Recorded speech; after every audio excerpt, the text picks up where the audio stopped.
آج پاکستان کو انارکی کا مرض لاحق ہوئے پورے 62 برس ہو چکے ہیں۔ فوجی حکومتیں آج بھی مصنوعی جمہوریت کے پردے سے اپنے ذاتی مفادات کو ڈھانپ رہی ہیں۔ آبادی آباد نہیں بلکہ برباد نظر آتی ہے۔ بڑھتی مہنگائی اور لڑکھڑاتی معیشت، بے روزگاری اور تعلیمی پسماندگی، مذہبی انتہا پسندی اور دہشت کا عالم۔ کیا پاکستان کا کوئی اور تعارف ممکن نہیں؟ ان فرسودہ حالات کے باوجود کیا یہ ممکن ہے کہ 62 سالہ پاکستان میں کوئی مثبت تبدیلی آ سکے؟ اور اگر ہاں تو پھر کیسے؟ السلام علیکم، پروگرام گامدی میں خوش آمدید۔ ناظرین، آج پاکستان کی آبادی 18 کروڑ ہے اور یوں 36 کروڑ بازوؤں کی موجودگی میں بھی جب اس قوم کے بازو میں بیرونی امداد اور ڈرون حملوں کی صورت میں قومی تذلیل کے ٹیکے لگائے جاتے ہیں تو یہ لمحہ فکریہ نہیں، لمحہ مرثیہ ہے۔ آج اس دیس کی زرخیز زمینوں پہ فصلوں کی بجائے مسائل اگتے ہیں اور وسائل افریت کھا جاتے ہیں۔ ایسے میں کیا پاکستان بدل سکتا ہے؟ کیا ہمارے حالات بدل سکتے ہیں؟ یہی بحث ہمارے آج کے اس پروگرام کا موضوع گفتگو ہے۔ ہم سب، آپ کے خیال میں موجودہ حالات میں پاکستان کا سب سے بڑا مسئلہ کیا ہے؟ پاکستان کے بڑے مسائل 3 ہیں۔ ایک یہ کہ ہم کوئی حقیقت پسند قوم نہیں ہے، بحیثیت مجموعی ایک بے شعور قوم ہے، اور ہماری لیڈرشپ خواہ وہ مذہبی ہو خواہ وہ سیاسی ہو بالعموم بے بصیرت ہے۔ ایک بڑا مسئلہ یہ ہے کہ ہم کوئی حقیقت پسند قوم نہیں بن سکے۔ زندگی کیا ہے، اس کی حقیقتیں کیا ہیں، تاریخی عوامل ہم کو کہاں لے آئے ہیں، اس سے بالکل قطع نظر کر کے ہم ہمیشہ خوابوں کی دنیا میں رہتے ہیں، اور ہماری لیڈرشپ بھی ہمیں خواب دکھاتی رہتی ہے۔ دوسری چیز یہ ہے بالعموم، یعنی جن کی کوئی بنیاد نہیں ہوتی، جن کے لیے تاریخی عوامل ان کی پشت پر نہیں کھڑے ہوتے، جن کے لیے کبھی زمین تیار نہیں کی گئی ہوتی، یہاں ایسے باغوں اور ایسی عطر بیز ہواؤں کے نقشے کھینچے جاتے ہیں کہ جن کے لیے نہ کوئی بہار ہوتی ہے نہ چمن ہوتا ہے، نہ زمین تیار ہوتی ہے، نہ کبھی کسی باغبان نے اس کے اپنے خون سے سینچا ہوتا ہے، ان میں سے کوئی چیز بھی وجود میں نہیں آئی ہوتی، لیکن اس سب کے باوصف ہم یہ سمجھتے ہیں کہ یہ خواب شرمندہ تعبیر ہو جائیں گے۔ دوسرا بڑا مسئلہ یہ ہے کہ قوموں کی زندگی کا انحصار اس پر ہوتا ہے کہ انہوں نے اپنے آپ کو علم میں کہاں رکھا ہے۔ علم ہمارا مسئلہ ہی نہیں ہے۔ علم چاہتا ہے کہ ہمارے اندر تنقیدی بصیرت پیدا ہو، ہم چیزوں کا جائزہ لینا سیکھیں، ٹھنڈے دل و دماغ کے ساتھ آگے بڑھنے کے راستے نکالیں، قوم کو بحیثیت مجموعی ایجوکیٹ کریں۔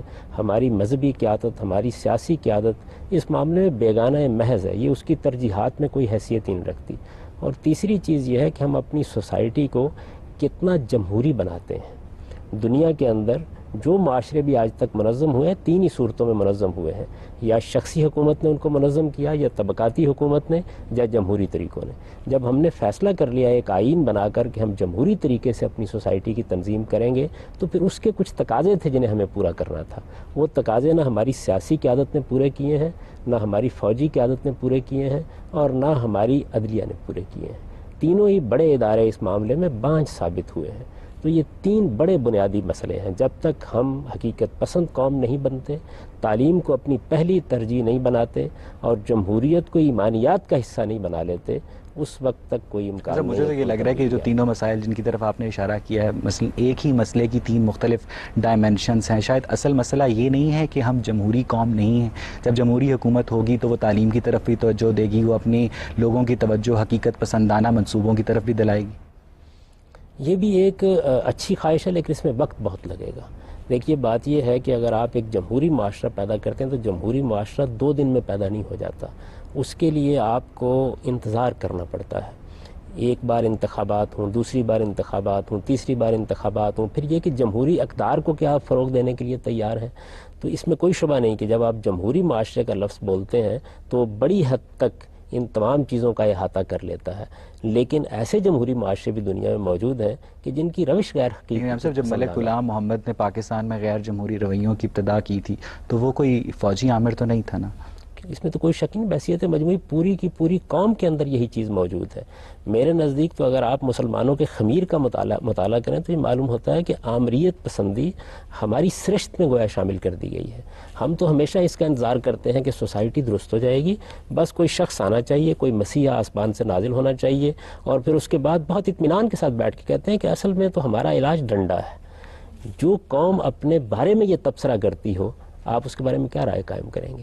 ہونا تو یہ چاہیے کہ ہمارے ہاں استدلال کی حکومت ہو، ہمارے ہاں علم کی حکومت ہو، ہمارے ہاں اخلاق کی حکومت ہو، ہمارے ہاں قانون کی حکومت ہو۔ قانون کے ہاتھ میں کبھی کوئی عصا نہیں ہوتا، قانون اس چیز کا نام ہے کہ ایک باشعور قوم نے ایک ضابطہ بنایا ہے اور وہ اپنے شعور کے ساتھ اس کی پیروی کرنے کے لیے تیار ہو گئی ہے۔ ہماری بدقسمتی یہ ہے کہ ایک لمبے عرصے تک کیونکہ ہماری لیڈرشپ کو آزادی کی جدوجہد کرنے کے لیے ایجیٹیشن کی تربیت دینی پڑی ہے، تو بحیثیت مجموعی قوم روایت شکن ہو گئی ہے، جبکہ کسی قوم کے اندر روایات بنتی بہت مشکل سے ہیں، اگر وہ ٹوٹنے لگ جائیں تو پھر اس کے بعد کوئی چیز بھی قائم نہیں رہتی۔ یہ بھی تو کہا جاتا ہے نا کہ جو پاکستان جس جماعت نے بنایا تھا اس میں اکثریت جاگیرداروں کی تھی، اور قائد اعظم نے بھی کہا تھا کہ میری جیب میں کھوٹے سکے ہیں، تو وہی جاگیردار پھر آگے چل کر اقتدار میں بھی آئے، اور اسی انہوں نے ایگریکلچرل لینڈ سے اپنی ایک انڈسٹریل امپائر بھی بنانا شروع کی، جس سے معاشرے میں سوشل اسٹریٹیفیکیشن میں اضافہ ہو گیا، انکم گیپ بڑھ گیا، آج بنگلوں کے ہمیں پہلو میں سلمز یعنی جھونپڑے بھی نظر آتے ہیں۔ تو یہ تو جیسے مسائل کے اوپر مسائل کی ایک لیئر چڑھی ہوئی ہے۔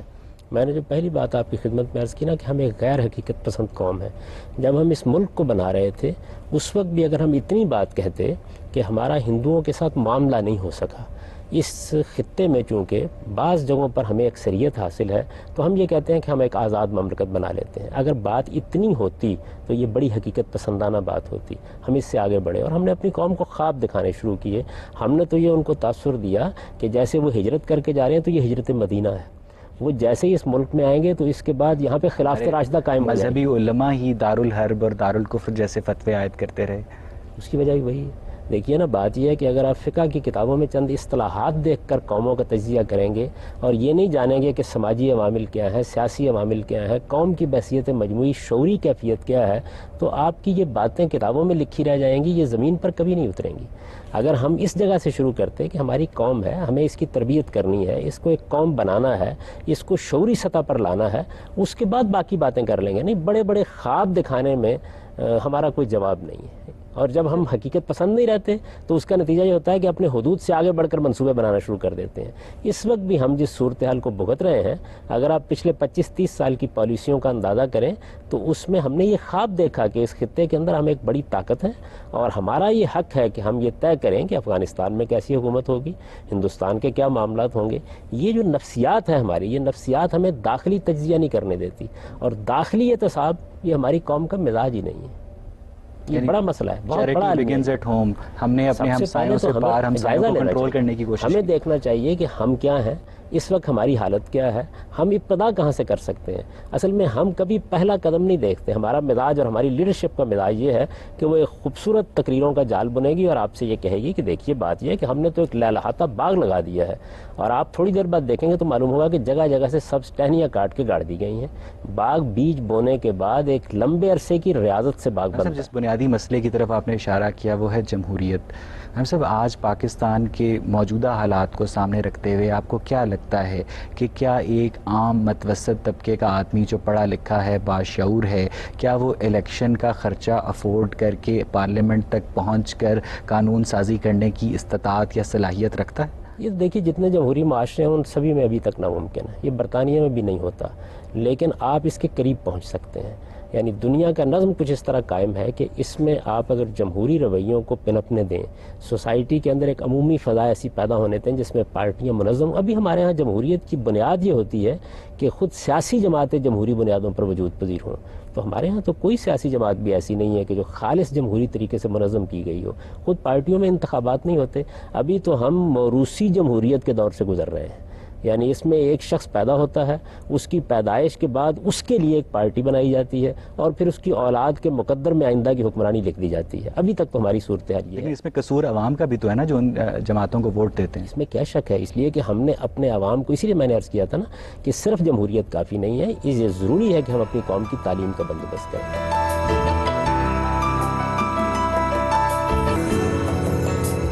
تعلیم کا بندوبست تو وہ حکومت کرے گی.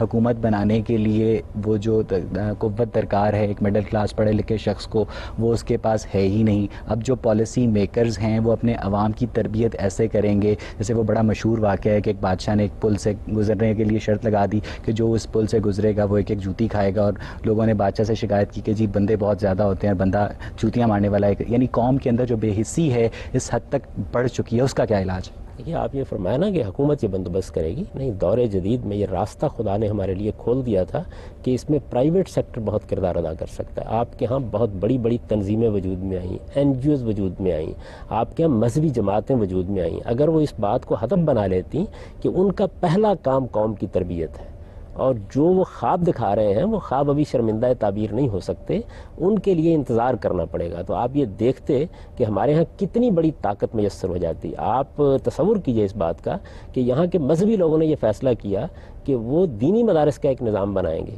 کتنا بڑا نیٹ ورک انہوں نے قائم کر دیا, یعنی ہزاروں کی تعداد میں مدارس موجود ہیں. ہم ان کے نصاب پر تنقید کرتے ہیں, ان کو ایک الگ نظام کے طور پر تسلیم کرنے سے یہ بھی نیٹ ورک قائم ہونے دیا گیا کہ وہ ڈائریکٹلی اسٹیٹ کی اتھارٹی کو چیلنج نہیں کرتا تھا, وہ پالیٹکس کی مین سٹریم میں شامل نہیں تھا, اور اگر ایسا ہوتا تو پھر شاید یہ بھی قائم نہ ہوتے.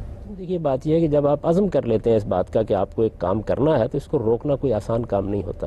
خود آپ دیکھیے کہ انگریزوں نے بھی کوشش کی اس بات کی کہ وہ اپنے اقتدار کو یہاں مستحکم رکھیں, اور سب سے بڑا چیلنج ان کو بھی تعلیم گاہوں سے پیش آ سکتا تھا, لیکن نہ علی گڑھ کو قائم ہونے سے روک سکے, نہ گورنمنٹ کالج کو وجود میں آنے سے روک سکے, نہ اور بے شمار درسگاہوں کو وجود میں آنے سے روک سکے. تعلیم ایک ایسی چیز ہے کہ جو اپنے دور کے لحاظ سے عام ہوتی ہے. موجودہ دور میں کچھ چیزیں ایسی ہیں جن کو روکنا کسی کے لیے ممکن کیا ہم نہیں یہ رہا. کہہ سکتے ہیں کہ پاکستان میں جمہوری رویوں کو پروان چڑھانے کے لیے بہت ساری لاشوں کا لہو درکار ہے؟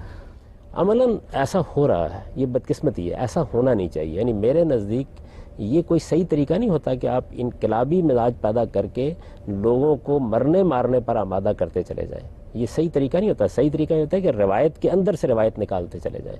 اسی لیے میں یہ کہتا ہوں کہ جب آپ حقیقت پسند ہوں گے, آپ جلد بازی سے کام نہیں لیں گے, آپ قوم کی تعلیم و تربیت کا ایک نقشہ بنا کے آگے چلیں گے, اس کے ساتھ آپ جمہوریت کے معاملے میں ایک کمٹمنٹ اپنے اندر پیدا کریں گے, تو تینوں چیزیں مل کے اصل میں ایک بہتر انقلاب کا ذریعہ بنتی ہے. اچھا, ایک بڑا مسئلہ یہ بھی تو ہے نا کہ اس وقت پاکستان میں مثلا جب میں یونیورسٹی گیا تو میرے ماں باپ نے مجھے کہا کہ بیٹا تم نے کبھی سیاست کے قریب نہیں جانا, سیاست گندی ہوتی ہے, نوجوانوں کو ڈی پولیٹیسائز کیا جا رہا ہے, انہیں ان کے حقوق کی آگہی نہیں دی جا رہی, بلکہ جو اسٹوڈنٹس یونین ہیں ان کو بھی کیا کہتے ہیں ان کی اس طرح حوصلہ افزائی نہیں کی جاتی. تو جب عام باشعور طبقے میں نوجوانوں میں اپنے حقوق کا احساس ہی نہیں ہوگا تو وہ اپنے حقوق کے لیے جدوجہد کس طرح کر پائیں گے؟ یہ دو بالکل الگ الگ باتیں ہیں. دیکھیے بات یہ ہے کہ تعلیم کے زمانے میں ہمیں حقوق کا شعور پیدا کرنا ہے, بلکہ یہ لفظ حقوق جو ہے ذرا تھوڑی سی اس پر بھی گفتگو کر لی جائے. میرے خیال میں ہمیں اپنے فرائض کا احساس پیدا کرنا چاہیے.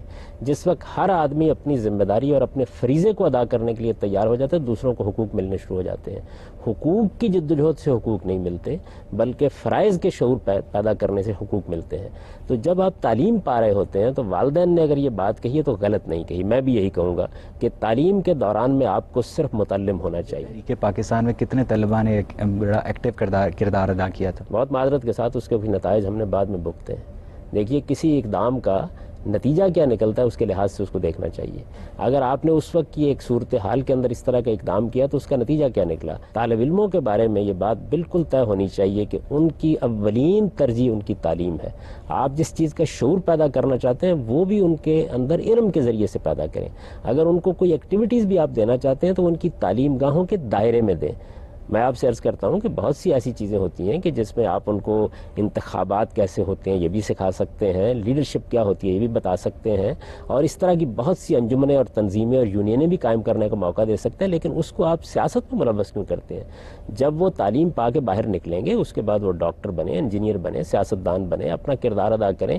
تعلیم کے دوران میں اگر کوئی جماعت یا اگر کوئی سیاسی قوت یا اگر کوئی لیڈر طالب علموں کو اپنے مقاصد کے لیے استعمال کرتا ہے تو میرے نزدیک وہ اغوا کے جرم کا ارتکاب. جی آپ پوچھیں. آپ نے جو بات کی کہ انڈیویجول ان کی جو انٹرنل انسٹیٹیوشنل پالیٹکس ہے وہاں تک تو محدود رہیں تو بہت اچھی بات ہے, لیکن جب وہ باہر نکلتے ہیں کیا ہمارا پولیٹیکل نظام ایسا ہے کہ جو ہم تعلیم حاصل کر کے آتے ہیں ہم وہ تعلیم اسی پولیٹیکل جو ہمارا ایکچوئل سینیریو ہے اس میں امپلیمنٹ کر سکتے ہیں؟ کیا وہ ایسا ہی ہے؟ نہیں کر سکتے. ابھی تو دیکھیے آپ کا جو باہر سیاسی نظام ہے، میں نے گزارش کی کہ اس میں تو ابھی سیاسی پارٹیاں جیسے جمہوری ملکوں میں ہوتی ہیں ویسے پارٹیاں وجود میں نہیں آئیں، خاندانی نوعیت کی جماعتیں ہیں.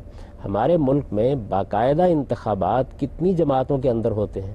ایک جماعت اسلامی کی آپ مثال دے سکتے ہیں جس میں انتخابات بہت باقاعدگی سے ہوتے ہیں، لیکن جمہوریت صرف باقاعدہ انتخابات کا نام نہیں، اس کا ایک دوسرا حصہ یہ بھی ہے کہ لوگوں کو رائے کی آزادی ہو.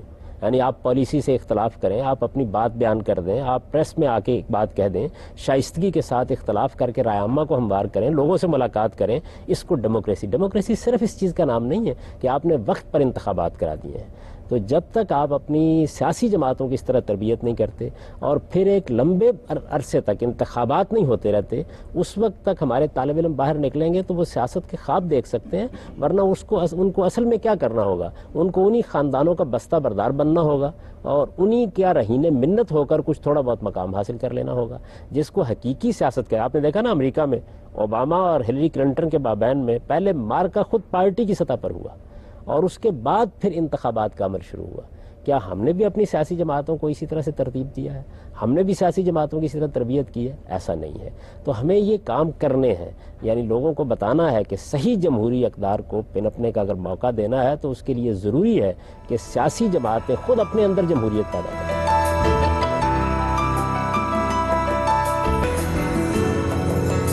پاکستان کا جو ایجوکیشن کا بجٹ ہے وہ نائجیریا جیسے ملک سے بھی کم ہے، اور جب ٹیکنیکل ایجوکیشن کی بات آتی ہے تو اس کے بارے میں تو ہم ٹوٹلی نل اینڈ وائڈ ہیں.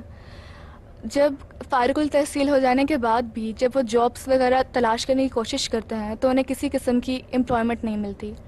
اس کا رزلٹ یہ ہوتا ہے کہ اگر وہ چاہیں بھی تو انہیں نہ چاہتے ہوئے بھی کرائمز کی طرف جانا پڑتا ہے. تو اس کو کیسے آپ؟ یہی تو المناک صورتحال ہے جس کی طرف میں نے توجہ دلائی ہے کہ تعلیم ہماری پہلی ترجیح نہیں ہے. جب آپ کسی قوم کو بنانا چاہتے ہیں تو آپ کی پہلی ترجیح یہ ہونی چاہیے کہ آپ لوگ کیسے تیار کر رہے ہیں.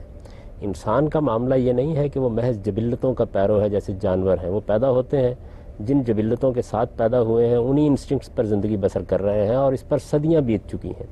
انسان کے اندر یہ صلاحیت رکھی گئی ہے کہ چونکہ اس کو ارادہ دیا گیا ہے، اختیار دیا گیا ہے، تو وہ اپنی تہذیب نفس کرتا ہے، اپنے آپ کو پیوریفائی کرتا ہے، اپنے آپ کو ترقی یافتہ بناتا ہے، اپنے وجود کی نشو و نما کرتا ہے.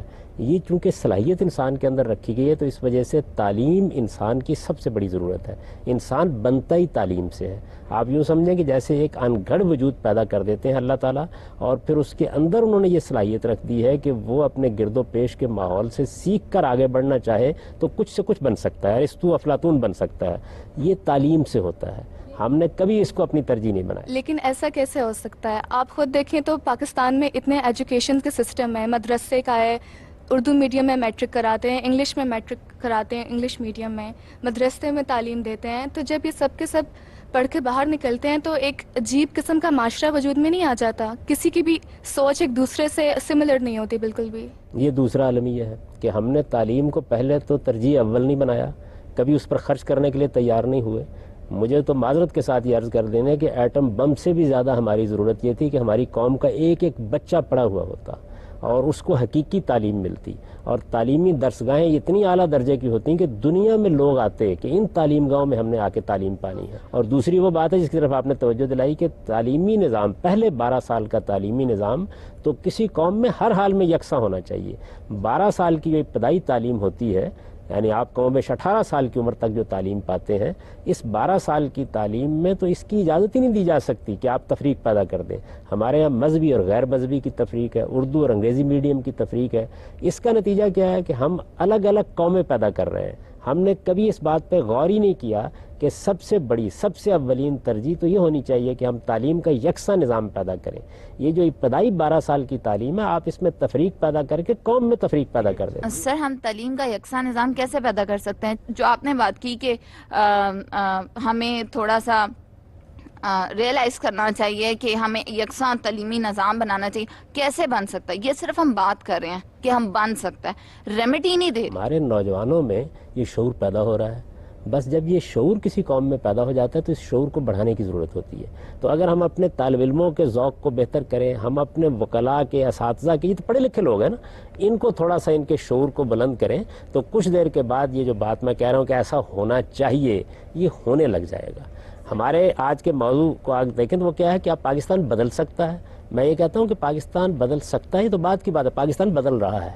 یعنی پچھلے 3-4 سال کے عرصے کے دوران میں ہمارے اندر بڑی تبدیلیاں آ گئی ہیں, لیکن ان تبدیلیوں کو پایہ تکمیل تک پہنچانے کے لیے ایک شعوری جدوجہد کی ضرورت ہے. وہ مجھے کرنی ہے, وہ آپ کو کرنی ہے, وہ ہم میں سے ہر ایک کو کرنا ہے. پبلک اسکول سسٹم کو ڈیولپ کرنے کے لیے حکومت کی ول چاہیے, صرف اس کی نیت چاہیے. اب حکومت کون کر رہا ہے؟ انڈسٹریلسٹ کر رہے ہیں, لینڈ لارڈز کر رہے ہیں, وہ موروثی جمہوریت والی آپ نے بات کی, وہ لوگ کر رہے ہیں. تو کیا ان لوگوں کو آپ کو لگتا ہے ووٹ کی طاقت سے تبدیل کیا جا سکتا ہے؟ اور یہ تبدیلی اوور نائٹ تو نہیں آ سکتی, اگلے 50-60 سال اس کا مطلب ہے تو کہیں نہیں گئے. کوئی فرق نہیں پڑتا اس سے. دیکھیے قوموں کی تعمیر میں 50-60 سال کیا چیز ہوتے ہیں. ہم آج ارادہ کریں, آج عزم کریں. میں ہمیشہ یہ کہتا ہوں, مجھے یاد پڑتا ہے کہ آج سے 30 سال پہلے بھی جب میں یہ بات کہتا تو لوگ کہتے تھے کہ اس میں تو 30 سال لگیں گے. 30 سال گزر گئے. اگر پہلا قدم اٹھا لیا جائے, آپ آج فیصلہ کر لیں ایک کام میں 30 سال لگنے ہیں, آپ فیصلہ کر لیں آج آپ پہلا قدم اٹھا رہے ہیں, تو کل میرے عزیز 30 سال میں سے, لیکن وہ ہم قدم کس سمت میں بڑھائیں, یعنی وہ لائن آف ایکشن کیا ہوگی؟ بڑی سادہ بات ہے, ہم طے کر لیں کہ ہمارے ملک میں یہ جو تفریق ہے نظام تعلیم کی, یہ ختم کر دی جائے گی. ایک نظام تعلیم ہوگا, اس نظام تعلیم میں پہلے 12 سال کی تعلیم کی ذمہ داری ہماری ریاست لے گی, اور اس میں اعلیٰ ترین معیار کو حاصل کرنا ہماری اولین ترجیح ہوگی. ہم دوسرے ملکوں میں مداخلت, بڑے بڑے خواب دیکھنے, غیر حقیقت پسندانہ اسکیمیں بنانا بند کر دیں گے. یہ تو پرنسپل ہو گیا نا, وہ تو سمجھ آ گیا, ان سے ہمارے سارے شرکاء اتفاق کر رہے ہیں. ہم آپ سے پوچھ رہے ہیں کہ کیا وہ پریکٹیکل لائن آف ایکشن آپ ہمیں سجیسٹ کر سکتے ہیں کہ آپ یہ کریں تو اس سے یہ نتیجہ نکل سکتا ہے؟ دیکھیے پہلا کام تو یہ کرنا پڑے گا نا کہ ہم اس چیز کو قوم کا مسئلہ بنا دیں. یہ قوم کا مسئلہ بنے گا تو لیڈرشپ اس کے لیے تیار ہوگی.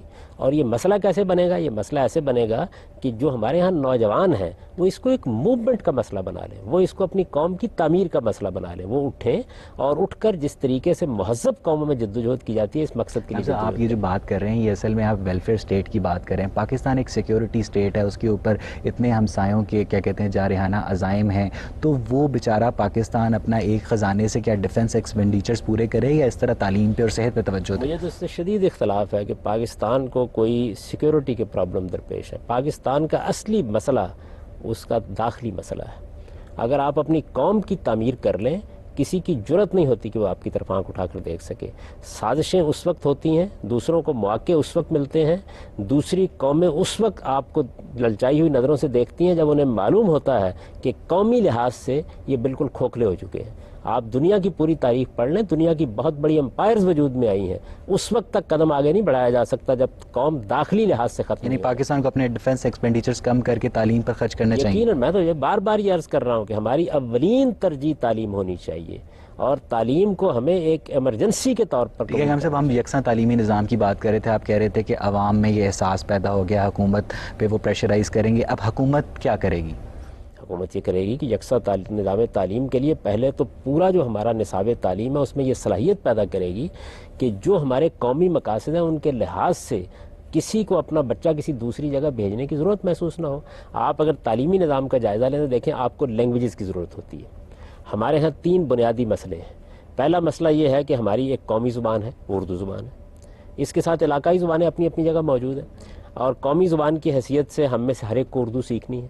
یہ ہماری ناگزیر ضرورت ہے, اور یہ مسئلہ میرے یا آپ کے انتخاب کا نہیں ہے, یہ مسئلہ قومی سطح پر ہمارے ہاں پیدا ہو چکا ہوا ہے. میں اگر چاہوں کہ میں سندھ کے کسی آدمی کے ساتھ کمیونیکیٹ کروں یا میں سرحد کے کسی آدمی کے ساتھ ابلاغ کروں تو مجھے بہرحال اسٹیٹ کی کوہیشن کے لیے ایک نیشنل لینگویج ہے, وہ ہمارے ہاں بن چکی ہوئی ہے, وجود پذیر ہو گئی ہے, اور اس زبان میں یہ صلاحیت موجود ہے کہ وہ آہستہ آہستہ پاکستان کی ایک ایسی زبان بن گئی جس کو آپ قومی زبان کہہ سکتے ہیں, خواہ آپ اس کو ڈکلیئر نہ بھی کر رہے ہوں نہ بھی کہہ رہے ہوں. تو دوسری چیز کیا ہے؟ دوسری چیز یہ کہ انگریزی زبان آپ کی ضرورت بن گئی ہے کیونکہ آپ کو دنیا کے ساتھ معاملہ کرنا ہے. دنیا کے ساتھ معاملہ کرنے کے لیے کوئی ایک بین الاقوامی زبان آپ کو سیکھنی ہو, فرینچ بھی ہو سکتی تھی, رشین بھی ہو سکتی تھی, لیکن انگریزی زبان سے چونکہ ہمارا ایک پس منظر وابستہ ہے تو بہرحال اسی کو آپ اختیار کرتے ہیں. آپ مسلمان قوم ہیں, آپ کو اپنے مذہب کا علم حاصل کرنا ہے، ورنہ آپ مذہبی طبقے کے ہاتھ میں یرغمال بن کے رہ جائیں گے. آپ کے ہر بچے کو اتنی عربی زبان آنی چاہیے کہ وہ اپنے کیا اللہ آپ کی کتاب کو اسٹیٹ پڑھ لیول سکے. پہ ریلیجس ایجوکیشن کی حمایت کرتے ہیں؟ میرے نزدیک دیکھیے ریلیجس ایجوکیشن تو بہت بات کا معاملہ ہے. پہلی چیز تو یہ ہے کہ لینگویجز جو آپ کو آنی چاہیے وہ کیا ہیں. آپ کے مذہب کا مسئلہ یہ ہے عربی زبان ہے، آپ کے بین الاقوامی معاملات کا مسئلہ انگریزی زبان ہے، آپ کے قومی معاملات یعنی کا مسئلہ بچہ ایک اردو بھی سیکھے، انگریزی بھی سیکھے، عربی بھی سیکھے، اپنی علاقائی زبان بھی سیکھے، تو وہ بیچارہ وہ تو کیا کہتے ہیں گم ہو جائے گا کام صاحب انہی زبانوں میں. دیکھیے بات یہ یورپ میں لوگ 6 زبانیں سیکھتے ہیں. زبانیں سیکھنے میں کوئی مسئلہ نہیں ہوتا. ہمارے ہاں پرابلم کہاں سے ہوا ہے؟ پرابلم ہوا ہے میڈیم آف انسٹرکشن سے. ہم نے یہ طے کیا کہ نہیں، ہم انگریزی زبان کو ذریعہ تعلیم بنائیں گے. ذریعہ تعلیم تو دنیا کے کسی ماہر تعلیم سے آپ بات کر لیں، وہ تو مادری زبان ہونی چاہیے. چلیں اگر آپ مادری زبان کو نہیں تو اردو چونکہ سب سمجھتے ہیں اور گھروں کے اندر بھی کم و بیش بولنے لگ گئے تو اس کو بنا لیجئے. ذریعہ تعلیم ہونا اور چیز ہے اور کسی دوسری زبان کا سیکھنا بالکل ایک اور چیز ہے.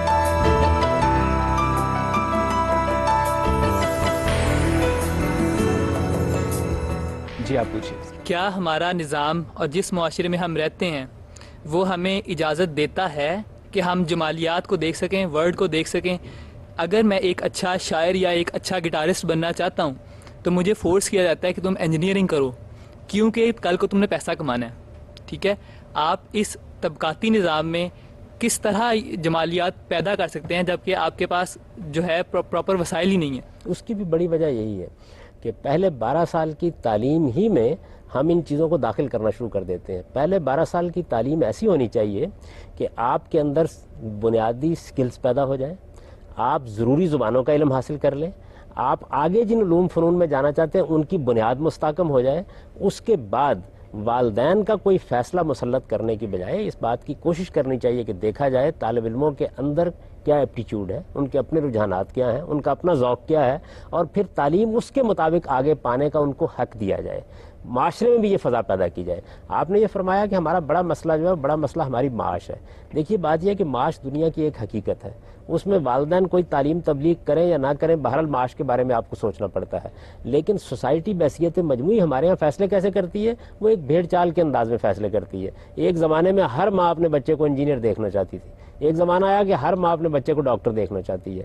تو ہم اپنی سوسائٹی میں یہ ذوق پیدا کریں کہ نہیں، اللہ تعالیٰ نے انسان کو متنوع صلاحیتیں دے کے پیدا کیا ہے. ہم دریافت کریں کہ ہمیں خدا نے کیا بندے دیے ہیں اور ان کے اندر کے انسان کو نشو و نما پانے کا موقع. ایک اور بات جو آپ نے کی یکساں تعلیم کے اوپر کہ ہمارے میں جب اتنا شعور آ جائے گا تو ہماری گورنمنٹ جو ہے وہ یکساں تعلیم دینا شروع کر دے گی. آپ کا کیا خیال ہے کہ جو ہمارے حکومت میں جو امراء بیٹھے ہوئے ہیں جن کے بچے انٹرنیشنل سکولز میں پڑھتے ہیں اور جو مزدور کا بچہ جو ایک جو بالکل لو کلاس سکول میں پڑھتا ہے، جو دونوں ایک دوسرے کے لیے ایلین ہیں، جو دونوں ایک دوسرے کے لیے خلائی مخلوق ہیں، اور یہ واضح فرق اس طبقاتی نظام کا پیدا کیا ہوا ہے، تو کیا حکومت ہمارے شعور کے باوجود اس چیز کو الاؤ کرے گی کہ وہ یکساں تعلیم دے سکیں؟ حکومت کوئی چیز نہیں ہوتی، اصل چیز عوام ہے. جب آپ لوگوں کے شعور کو بہتر کر دیتے ہیں تو حکومت اس کی پیروی کرنے کے لیے مجبور ہو جاتی ہے. دنیا کا تجربہ یہ بتاتا ہے کہ عوامی شعور کے سامنے حکومتیں نہیں ٹھہر سکتی. اصل میں ہم حالات کی سنگینی دیکھ کر اور رات کی تاریکی دیکھ کر یہ خیال کرتے ہیں کہ یہاں کبھی صبح نہیں ہوگی.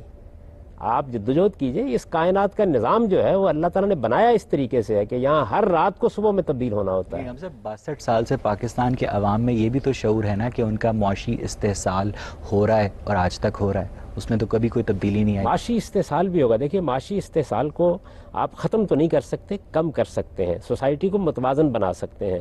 دنیا امتحان اور آزمائش کے لیے بنی ہے، اس کو بالکل یکساں صورتحال تو کبھی پیش نہیں آئے گی، لیکن توازن کو حاصل کرنے کی جدوجہد کرنی چاہیے اور یہی غالباً حقیقت پسندانہ سر تعلیمی نظام پہ بات ہو رہی تھی، واپس ہم آتے ہیں اسی پہ. ایک بڑا کیا کہتے ہیں امپورٹنٹ ایسپیکٹ ہے پاکستان کو آگے کی طرف لے کے جانے کا. تو ہم صاحب آپ فرما رہے ہیں کہ 18 سال کی عمر تک یعنی 12th گریڈ تک ایک یونیفارم سسٹم آف ایجوکیشن ہونا چاہیے جس میں بچوں کو لینگویجز کا علم، ریاضی کا علم، فنون لطیفہ سے شغف پیدا کیا جانا چاہیے. تو ہم صاحب پھر ہمارے یہاں جو تقریباً 20-30 ہزار مدرسے موجود ہیں ان کا کیا ہوگا؟ کیا وہ بند کر دیے جائیں گے؟ دیکھیے ان کو کہہ دینا چاہیے کہ آپ کو حق حاصل ہے کہ آپ دینی تعلیم کے مدرسے قائم کریں، لیکن آپ FA/FSC تک یا A لیول تک تعلیم کے بغیر کسی طالب علم کو داخلہ نہیں دے سکتے. تو وہ جو 5ویں کلاس کا بچہ حفظ کرنے بیٹھ جاتا ہے، یہی تو حادثہ ہے.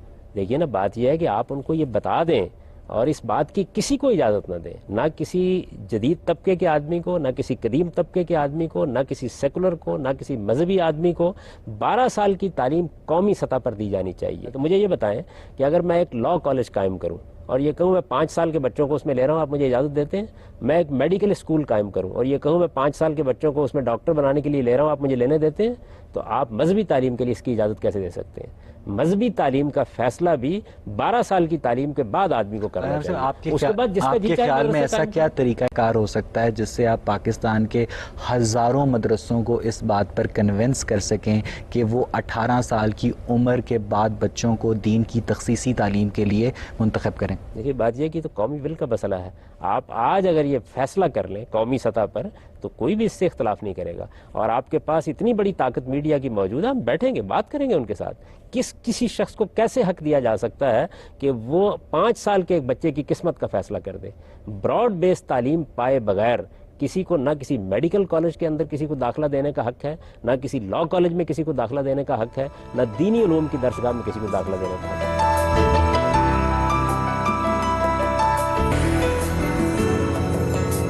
آپ نے کچھ دیر پہلے کہا تھا کہ غریب آدمی جو ہے وہ کبھی بھی پالیٹکس کی طرف نہیں جا سکتا، ایک مطلب پولیٹیشین نہیں بن سکتا، اور تو پھر اگر ایک غریب آدمی کبھی اوپر نہیں جا سکتا تو عوام جو ہے وہ حکومت ایک قسم کی بناتی ہے۔ تو جب عوام ہی حکومت میں نہیں آ سکتی اور وہی امیر لوگ سرمایہ دار حکومت میں آئیں گے تو مسائل ہمارے کس طرح حل ہوں گے؟ ہم تو نیچے دبتے چلے جائیں گے۔ پہلے مرحلے میں ایسا ہی ہوگا۔ ہم نے جمہوریت کی ابتدا کی ہے، ہم ایک ایسے ملک میں رہتے ہیں کہ جس میں 30-35 سال تک فوج حکومت کرتی رہی ہے، آمرانہ نظام رہے ہیں، تو پہلے مرحلے میں ایسا ہی ہوگا۔ لیکن آپ جمہوریت کو چلنے دیجئے، قوم کے اندر شعور پیدا کیجئے اور ابلاغ کے ذرائع کو وہ آزادی دیجئے جو آزادی اس وقت اس کو حاصل ہے۔ اتنی آزادی بھی بہت کافی ہے، آپ دیکھیں گے اس کے اثرات ہونا شروع ہو جائیں گے۔ آپ قوموں کی تاریخ پڑھیں، ان کے اندر ایسی تبدیلیاں آئی ہیں۔ یہ جو آپ مغربی معاشرے کو اس وقت دیکھتے ہیں تو ان کے ہاں کوئی انقلابی تحریکیں نہیں چلیں، بلکہ تعلیم ہے، اکیڈمیز ہیں، لوگوں کی فکری تربیت ہے، جس کا نتیجہ یہ نکلا ہے کہ آہستہ آہستہ حیرت انگیز تبدیلی آ گئی۔ یعنی آپ دیکھیں ابھی بھی وہاں بادشاہتیں قائم ہیں، لیکن وہ آئینی بادشاہتیں ہو کر رہ گئی۔ ضروری نہیں ہوتا کہ آپ روایات توڑ دیں۔ ہمارے معاشرے کا ایک مزاج یہ ہے کہ ہم روایات کو توڑنا چاہتے ہیں۔ میں یہ کہتا ہوں سوسائٹی کے اندر گریجولی تبدیلی آتی ہے۔ آپ دیکھیں برطانیہ میں آج تک ملکہ برطانیہ موجود ہے، اب بھی پارلیمنٹ کا افتتاح کرتی ہے، لیکن کوئی آدمی برطانیہ کی جمہوریت پر انگلی نہیں اٹھاتا۔ انہوں نے روایت کے اندر کھڑے ہو کر وہ سب کچھ حاصل کر لیا ہے۔ سر ہمارا ٹاپک ہے کہ پاکستان کیسے امپروو ہو سکتا ہے، اس میں آپ نے 2 چیزوں پہ زور دیا ہے، ایک تو تعلیم ہے اور دوسری جمہوریت ہے، لیکن آپ یہ نہیں سمجھتے کہ تعلیم یافتہ لوگ بھی اور جمہوریت کا جو سو کالڈ سسٹم ہمارے ہاں چل رہا ہے، ان دونوں سسٹمز کے تھرو جو لوگ کام کر رہے ہیں، یعنی کہ تعلیم یافتہ لوگ جو یونیورسٹیز میں پروفیسرز ہیں وہ بھی کرپشن کرتے ہیں، اور قوم کی ڈیولپمنٹ میں اوور آل پاکستان کی ڈیولپمنٹ میں ان کا کیا رول ہے، اور جو جمہوریت کے جو علمبردار ہیں وہ بھی کیا کر رہے ہیں؟ تو آپ یہ نہیں سمجھتے کہ ایک دیانت جو کہ ایک بنیادی چیز ہے اور جو تربیت سے آتی ہے، اور تعلیم نہ بھی ہو تو لوگ دیانتدار ہوتے ہیں، اور دوسری بات یہ کہ قومی تشخص، اگر ہم ایک قوم اپنے آپ کو سمجھ لیں گے تو ہی کچھ منزل کا تعین ہوگا، اگر قوم ہی نہیں ڈٹرمن ہوں گے پہلے تو پھر شاید جمہوریت بھی یا تعلیم بھی ہمیں انڈیویجول لیول پہ تو شاید تعلیم ہمیں بہت مدد کرے گی، لیکن شاید اس بارے میں آپ کا کیا خیال ہے؟ آپ نے تعلیم کو غالباً یہ سمجھ لیا ہے کہ تعلیم صرف اس چیز کا نام ہوتا ہے کہ آپ کے ہاں یونیورسٹیوں میں کتنے طالب علم پڑھ رہے ہیں۔ میں دیہاتی پس منظر سے تعلق رکھتا ہوں، ہمارے ہاں خاندانی روایات، ہمارے ہاں بڑوں کا ایک خاص طریقے سے لوگوں کو تربیت کرنا، اپنی روایات کو منتقل کرنا، یہ اصل میں تعلیم کے وہ ذرائع ہیں جن کو آپ انفارمل ذرائع کہتے ہیں، غیر رسمی ذرائع کہتے ہیں۔ تو اصل چیز تعلیم ہی ہے، اصل میں ہم تعلیم ہی دے رہے ہوتے ہیں۔ اس وقت بھی ہم بیٹھے ہوئے کیا کر رہے ہیں؟ ایک دوسرے کو تعلیم ہی دے رہے ہیں۔ تو تعلیم صرف یونیورسٹی تعلیم کا نام نہیں ہوتی۔ تو میں یہ آپ سے گزارش کرتا ہوں کہ تعلیم کا مطلب یہ ہے کہ سوسائٹی کے سامنے کوئی آدرش، کوئی نصب العین آپ نے رکھا ہے، کچھ مقاصد کا انالیسز آپ نے کیا ہے، ایک کھلے ماحول میں لوگوں کو ایجوکیٹ ہونے دیا ہے، اور آپ نے اپنی قوم کے لیے جہاں فارمل ایجوکیشن کا بندوبست کیا ہے اس کو ترجیح اول بنا لیا ہے۔ یہ ساری چیزیں ملتی ہیں۔ آپ نے تربیت کا لفظ استعمال کیا، میں تو تربیت سے الگ کر کے کسی تعلیم کا تصور ہی نہیں رکھتا۔ میرے نزدیک تعلیم نام ہی اس چیز کا ہے۔ تعلیم میں دونوں کام ہوتے ہیں، ایک چیز یہ ہے کہ آپ معلومات دیتے ہیں، آپ علم کا رسوخ پیدا کرتے ہیں، آپ تنقیدی جذبہ پیدا کرتے ہیں اور تنقیدی رویہ پیدا کرتے ہیں، اور اس کے ساتھ آپ یہ کوشش کرتے ہیں کہ یہ چیز انسان کے عمل کے اندر ڈھلتی چلی جائے۔ یہ ہمارے تعلیمی نظام کی خرابی ہے کہ اس میں تربیت کے عنصر کو ہم نے کبھی اہمیت نہیں دی۔ جب آپ اچھا نظام تعلیم بناتے ہیں تو خواہ وہ فارمل سطح پہ ہو خواہ انفارمل سطح پر، اس میں دونوں چیزیں ہوتی ہیں۔ انسان کی تہذیب نفس کا ذریعہ ہی تعلیم ہے۔ آپ فرما رہے ہیں کہ 12 سال تک یعنی 12th گریڈ تک لوگوں کو یکساں تعلیم دینی چاہیے اور اس کے بعد تخصیصی تعلیم کا بندوبست ہونا چاہیے۔ تو غام صاحب اس میں آپ یہ بھی فرما رہے ہیں کہ عربی زبان بھی شامل ہو، اس میں اردو زبان بھی شامل ہو، اس میں انگریزی زبان بھی شامل ہو، اس میں علاقائی زبان بھی شامل ہو۔ پہلا برڈن تو یہ، لیکن سر دوسرا جو بڑا امپورٹنٹ فیکٹر یہ ہے اس ساری ڈبیٹ میں، وہ یہ ہے کہ جب آپ تخصیصی تعلیم دیں گے دین کی، یونیورسٹی لیول پر دیں گے، جو طالب علم اپنے شوق سے دین کی تعلیم حاصل کرنے جائے گا، تو جو فرقہ وارانہ اختلافات موجود ہیں مختلف مکاتب فکر کے مابین، وہ بہرحال ایک یونیفارم ایجوکیشن کو الاؤڈ نہیں کریں گے۔ میڈیسن میں، ڈینٹسٹری میں، انجینئرنگ میں، بزنس میں، اکاؤنٹنگ میں آپ ایک یونیفارم ایجوکیشن دے سکتے ہیں، لیکن دین میں آپ اس لیے ایک یونیفارم ایجوکیشن نہیں دے سکتے کہ لوگوں کے مابین جو مکاتب فکر کا فرق ہوتا ہے وہ بہت زیادہ سامنے آ جاتا ہے۔ 12 سال کے بعد اس کی ضرورت نہیں، آپ میڈیسن میں بھی نہ دیں، یعنی سائنس میں بھی مختلف نقطہ نظر پڑھتے ہیں ہم، کوئی فرق نہیں پڑتا اس سے۔ 12 سال کی تعلیم جب آپ نے دے دی تو اصل میں آپ نے کیا کیا؟ دیکھیے 12 سال کی تعلیم میں سوسائٹی اپنا علم منتقل کرتی ہے اور بنیادی ہنر پیدا کرتی ہے، سکلز پیدا کرتی ہے کہ آپ سیکھ سکیں۔ یہ کام یکساں کرنا ہے، اس کے بعد کوئی ضرورت نہیں ہے۔ میں آپ کو اطمینان دلاتا ہوں کہ اگر آپ صرف اتنی تبدیلی، کسی دینی مدرسے کو بند کرنے کی ضرورت نہیں ہے، کچھ بھی کرنے کی ضرورت نہیں، آپ صرف یہ بات طے کر دیجئے کہ یکساں نظام تعلیم ہوگا پوری قوم کے لیے 12 سال، اس کے بعد لوگوں کو حق حاصل ہے وہ اپنی آزادانہ مرضی سے ایک دیوبندی مدرسے میں جا کے پڑھیں، بریلوی مدرسے میں جا کے پڑھیں، اہل حدیث مدرسے میں جا کے پڑھیں، وہ ایک میڈیکل کالج میں جا کے پڑھیں، کچھ نہیں ہوگا۔ کیا آپ کو لگتا ہے کہ مستقبل قریب میں یہ ممکن ہے؟ مستقبل قریب یا کل ممکن ہے، اگر ہم آج اس کا فیصلہ کر لیں کہ ہم نے یہ کام کرنا ہے۔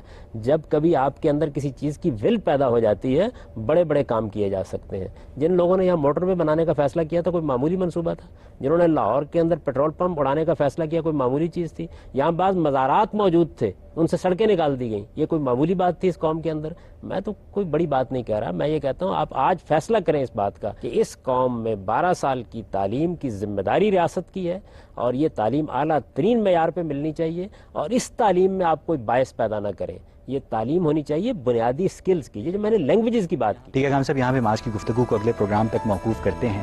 ناظرین، اگر چوری کے 100 اور چور پکڑنے کے 101 طریقے ہوتے ہیں تو اسی طرح سینکڑوں مسائل کو حل کرنے کے لیے ہزاروں طریقے موجود ہوتے ہیں۔ شرط صرف نیت، محنت اور خلوص کی ہے۔ اگلے پروگرام میں ہم وطن عزیز کے حالات کے حوالے سے آج ہی کی گفتگو کو اپنے شرکاء اور محترم جاوید احمد غامدی کے مابین جاری رکھیں گے، مگر تب تک کے لیے مجھے اور پروگرام غامدی کی پوری ٹیم کو اجازت دیجیے۔ صاحب، آج پاکستان میں سیاسی جماعتوں کے بیچ میں جو لڑائی ہے وہ نظریے کی نہیں، حصے کی لڑائی ہے۔ ہر غلط کڑوے فیصلے کو ملک و قوم کے وسیع تر مفاد کی شکل میں گھول دیا جاتا ہے۔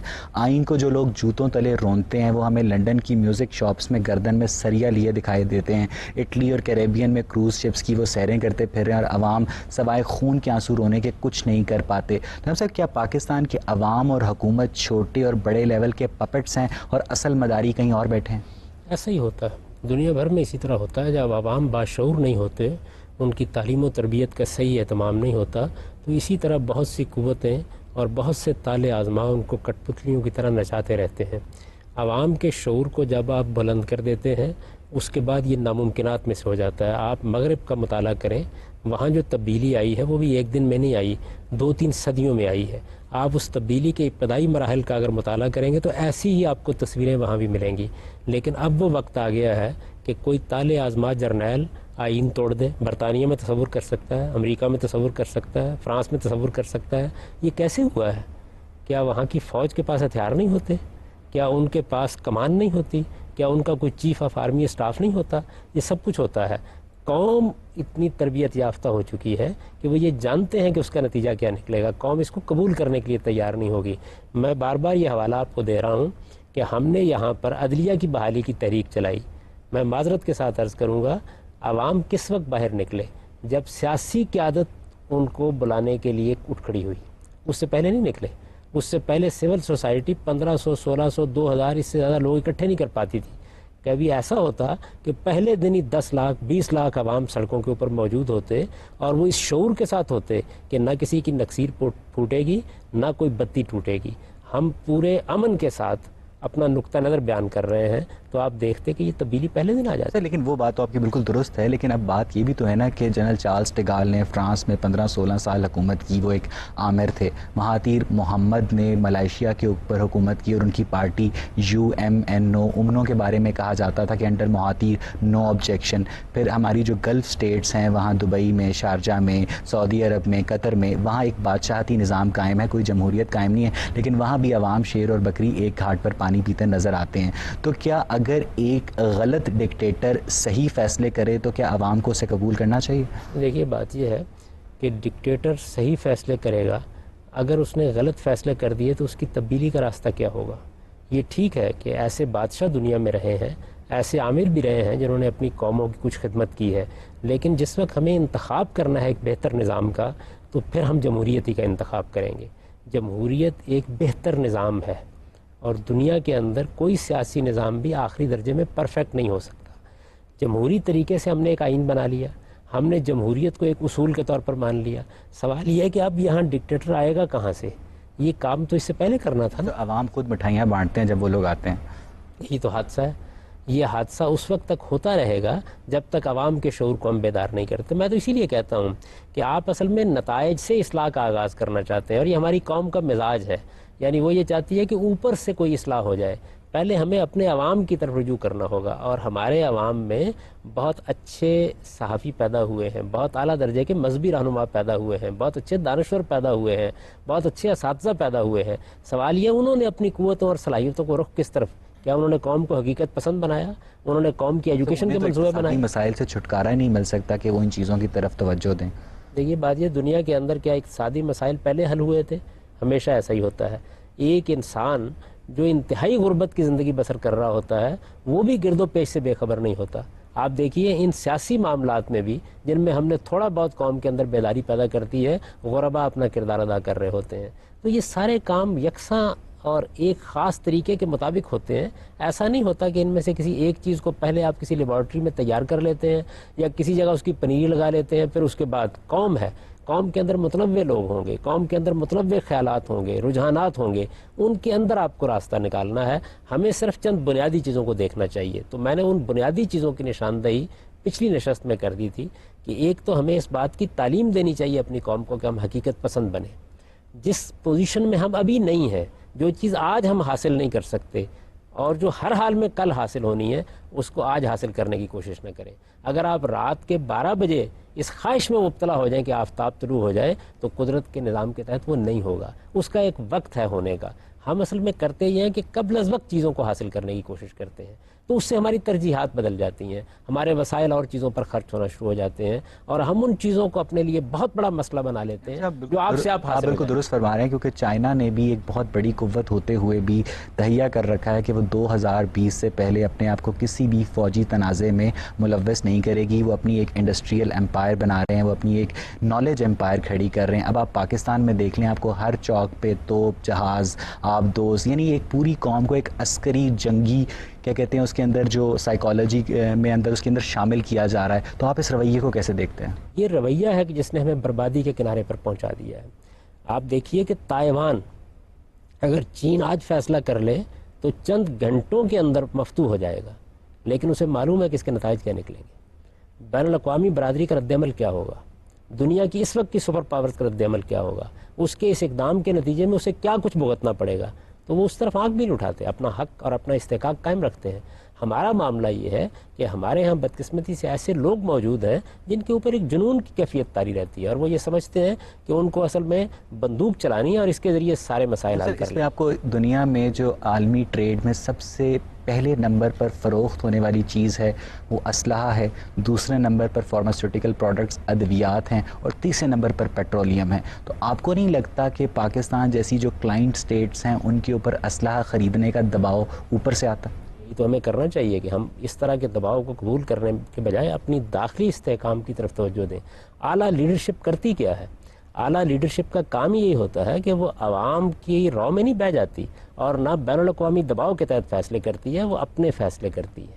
اور جب تک ہم اپنے فیصلے نہیں کرنا سیکھیں گے، اپنے فیصلے ممکنہ فیصلے، ہمارے یہاں صورتحال یہ ہے کہ ہم اصل میں آئیڈیلزم کا شکار ہوتے ہیں. آپ دیکھیے نا، مثال کے طور پر آپ اگر مجھ سے پوچھیں کہ کشمیر کے مسئلے کا کیا حل ہے، آپ پوچھیں فلسطین کے مسئلے کا کیا حل، اس کا ایک منصفانہ حل ہوگا، یہ کتاب میں لکھا جائے گا، ایک ممکن حل ہوگا. اس ممکن حل پر آپ کو اکتفا کرنا ہوتا ہے، اور ممکن حل پر جب آپ اکتفا کر لیتے ہیں تو وقت کے ساتھ منصفانہ حل کی طرف بھی بڑھنے کے امکانات پیدا ہو جاتے ہیں. ہم پہلے ہی مرحلے پر گفتگو کریں گے منصفانہ حل کی، نتیجہ کیا نکلے گا؟ اتنی بے بصیرت ہے ہماری قیادت کہ ہمیں فلسطین کے بارے میں جو کچھ سن 48 میں مل رہا تھا، آج اس سے ہم نصف کے بارے میں ترستے ہیں، وہ بھی نہیں ملتا. ہمیں کشمیر کے معاملے میں جو کچھ سن 80 میں مل رہا تھا، آج ہم تصور نہیں کر سکتے کہ ہمیں مل سکتا ہے. اس کی وجہ کیا ہے؟ وجہ یہ ہے کہ ہم ممکنات پر کبھی اکتفا نہیں کرتے. بہترین لیڈرشپ وہ ہوتی ہے جو یہ دیکھے چیزیں دنیا میں انصاف کی میزان میں نہیں تولی عوام جاتی. کے پاس تو کوئی اور چوائس ہی نہیں ہے نا، اس کے پاس تو صرف ایک عام آدمی کے پاس یہی چوائس ہے کہ یا وہ تیر پر نشان لگائے یا وہ شیر پر نشان لگائے. شیر آ کر تیر کو سائڈ پہ کر دے اور تیر آ کر شیر کو سائڈ پہ کر دے، یا دونوں ہاتھوں میں ہاتھ ملا کر عوام وہیں کے وہیں.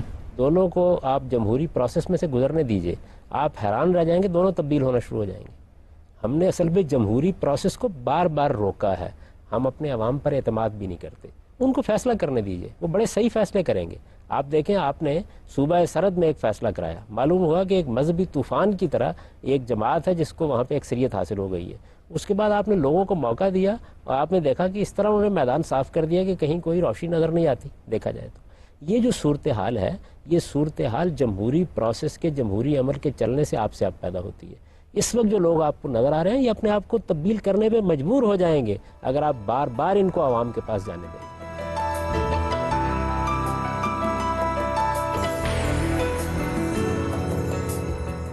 تبدیلی کی توقع کیسے کر سکتے ہیں کہ جب 12 اکتوبر کو ایک ڈکٹیٹر آتا ہے تو لوگ اس کو ویلکم کرتے ہیں، مٹھائیاں تقسیم کرتے ہیں، اور پھر جب یہی ایک جوڈیشری آتی ہے، اس کو ریسٹور کرتے ہیں، اس کے اگینسٹ فیصلہ آتا ہے، پھر یہی قوم اس کے اگینسٹ اسی خوشی میں مٹھائیاں تقسیم کر رہی ہے.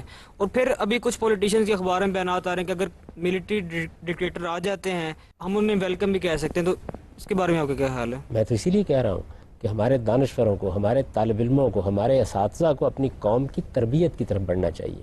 اصل میں ہم سیاسی نتائج سے ابتدا کرتے ہیں. سیاسی نتائج ہمیشہ سماجی عمل کا نتیجہ ہوا کرتے ہیں. سماجی عمل کو موضوع بنائیے. ہمارا سماجی عمل کمزور اور پست ہے تو ہم سیاسی نتائج کو پہلے ٹارگٹ کر لیتے ہیں. ہمارے ہاں کے جتنے دانشور ہیں، جنہوں نے جماعتیں بنائیں، جنہوں نے تنظیمیں بنائیں، جنہوں نے جدوجہد کی، جو روز کالم لکھتے ہیں، ہمارے صحافی، آپ دیکھیے ان کا موضوع ہی سیاست ہے، جبکہ ہمارا موضوع ہمارا سماج ہونا چاہیے.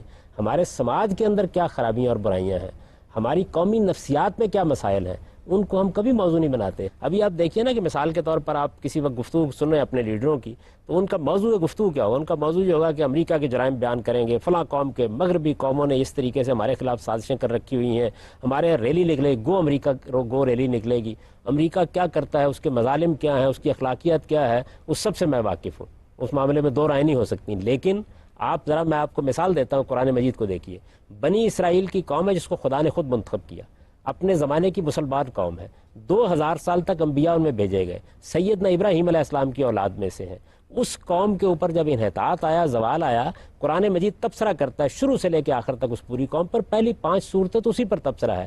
آپ کسی ایک جگہ نہیں دیکھیں گے کہ جن قوموں نے ان کو روند ڈالا، اس وقت کی جو سپر پاورز ان پر حملہ آور ہوئیں، ان کے بارے میں کوئی بات کہتا ہے. نہ سازش کا لفظ استعمال کرتا ہے، نہ اس نوعیت کی مزاحمت کی تحریکیں برپا کرنے کے لیے کہتا ہے. وہ کہتا ہے داخلی احتساب کرو، تم نے یہ سب کچھ کیا ہے. اور آپ حیران حضرت علی کا بھی تو قول ہے نا کہ جو حکومتیں کفر پر مبنی ہوں وہ قائم رہ سکتی ہیں، جو ناانصافی پر مبنی ہو وہ قائم نہیں رہ سکتی. یہ بات یہ کہ ناانصافی جو ہے اس کو بھی ختم کرنے کے لیے آپ کو داخلی احتساب کرنا ہے نا.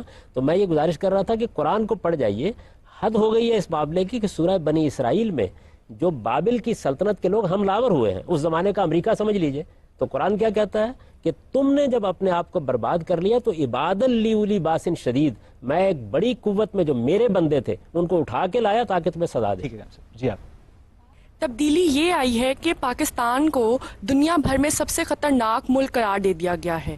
یہاں پر لوگ باہر نہیں نکل رہے گھروں سے کیونکہ ہر سڑک پر معصوم لوگوں کی جان لی جا رہی ہے. تو اس میں عوام کیا کر سکتی ہے؟ عوام کا شعور اگر بلند ہو اور وہ جذباتی نعروں کے پیچھے نہ جائیں تو اس طرح کی پالیسیاں کبھی بنے ہی نہ. یہ جو ہمارے ہاں پالیسی بنائی گئی کہ ہم کو افغانستان میں اپنی مرضی کی حکومت قائم کرنی ہے، اور ہمیں ایک اسٹریٹجک ڈیپتھ حاصل کرنی ہے، اور ہمیں کشمیر کو بھی بزور بازو حاصل کرنے کی جدوجہد کرنی ہے، اور اس کے لیے دنیا کے سارے بین الاقوامی معاملات کو پس پشت ڈال کر ہمیں ایک پراکسی وار شروع کرنے کا اختیار اور حق حاصل ہو گیا ہے۔ یہ جو سب کچھ ہم نے کیا یہ ہمارا کیا ہوا ہے، اور یہ جب ہم نے کیا تو کیوں کرنے میں کامیاب ہوئے؟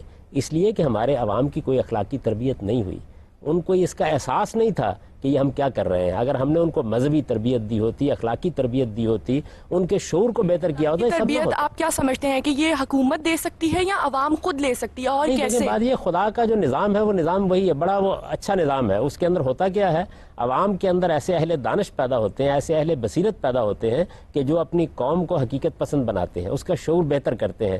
یہی چیزیں پھر ریفلیکٹ ہوتی ہیں حکومت میں بھی اور سیاست کے اندر بھی۔ وہ اہل دانش کہاں پر ہیں؟ آپ ہیں، میں ہوں، ہم لوگوں کو یہ کام آگے بڑھ کرنا ہے۔ جب ہم یہ گفتگو کرتے ہیں تو اصل میں تبدیلی کی ابتدا کر دیتے ہیں۔ اس کا مطلب یہ ہے کہ تبدیلی شروع ہو گئی ہے جب ہم نے یہ بات چیت کرنا شروع کر دی ہے۔ لیکن آپ کیا اس بات کی گارنٹی دیکھ سکتے ہیں کہ اگر اس اسٹوڈیو سے میں باہر جاؤں تو یہاں پہ باہر میں سیف ہوں، یا کوئی دھماکہ نہیں ہوگا، یا کوئی جانیں نہیں ضائع ہوں گی؟ دیکھیے بات یہ ہے کہ خطرات سے تو دنیا کا کوئی گوشہ بھی پاک نہیں ہے۔ ہم ایک ایسے ملک میں رہتے ہیں جس کے اندر یہ خطرات بہت بڑھ گئے ہیں، لیکن ان کے اندر کیا ہم جی نہیں رہے؟ کیا ہم اپنی معاش کی جدوجہد نہیں کر رہے؟ کیا ہم باقی معاملات کو انجام نہیں دے رہے؟ تو کیا ہم اپنی قوم میں شعور پیدا کرنے کی اگر جدوجہد کرتے ہیں تو ہم جہاد نہیں کریں گے؟ اس سے بڑا جہاد کوئی نہیں ہے کہ اس وقت ہم اپنی قوم کو حقیقت پسند بنائیں، اس کے اندر شعور پیدا کریں، اس کے اندر داخلی احتساب کا جذبہ پیدا کریں، اسے یہ بتائیں کہ سازشوں کے افسانے کہنے اور مزاحمت کی تحریکیں چلانے سے دنیا کے اندر قومیں بنا نہیں کرتی، کبھی بھی نام نہاد کچھ آزادی حاصل ہو جایا کرتی ہے، قوم بنتی ہے داخلی احتساب سے۔ آپ دیکھیں آپ کیا ہیں، اور قرآن کی روشنی میں دیکھیں کہ بنی اسرائیل کے ساتھ اس نے کس لب و لہجے میں خطاب کیا ہے۔ کیا یہاں سے خطاب کیا کہ بابل کی قوم بڑی ہی ظالم ہے اور انہوں نے سازشیں کر کے تم کو تباہ کر دیا ہے، اور اٹھو اس کے خلاف، اٹھ کے جدوجہد کرو، یہاں سے بات شروع کی۔ انہوں نے کہا تم ہو کہ تمہارے اخبار، تمہارے رہبان، تمہارے علماء، تمہارے فقہا جنہوں نے اپنے اخلاقی شعور کو آخری پستی میں پہنچا دیا ہے، تم ہو کہ جو سود کھاتے ہو، تم ہو کہ جو ایمان رکھتے ہو ان چیزوں کے اوپر جو توہمات پر مبنی ہے۔ یہ تمہارا کردار اور تمہاری سیرت ہے جس کے نتیجے میں تم پر یہ افتاد ہے۔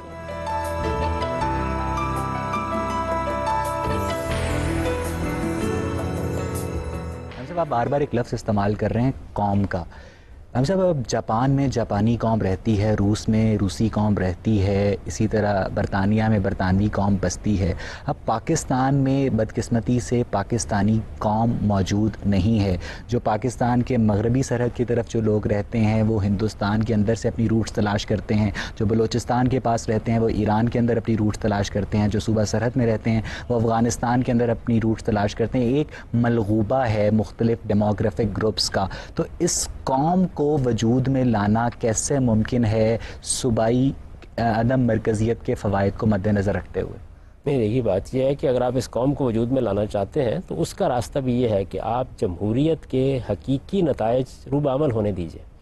ہمارے ہاں ہم نے صوبائی خود مختاری کے معاملے میں بھی اسی طرح کے جرائم کا ارتکاب کیا ہے۔